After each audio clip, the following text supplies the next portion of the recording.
dragon canyon head.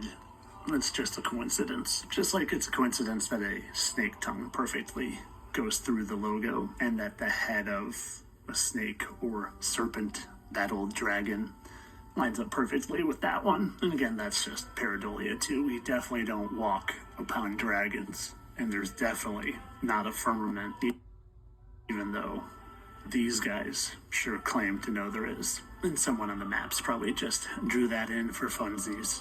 And this isn't really Navy footage from 1957. Nope, I'm sure they just faked it and labeled it that way for entertainment purposes only, people.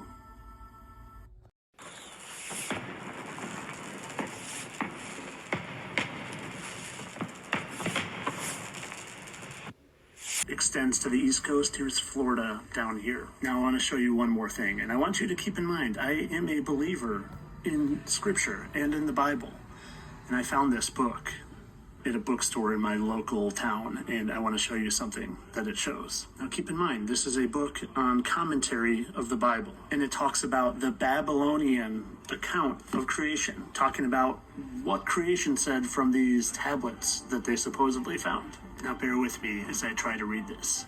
According to it, all things were produced at first from Tiamat, a personification of the primeval chaos represented by a huge dragon. The gods came into being in long succession, but at length enmity rose between them and Tiamat, who created monsters to oppose them. Merodach, a solar deity known also as Bel, and regarded as the supreme god and patron deity of Babylon, was chosen the champion of the gods. He vanquished Tiamat, cut her body in two, with one half of it made a firmament supporting the upper waters in the sky. So they're literally talking about a dragon being cut into and used as the firmament.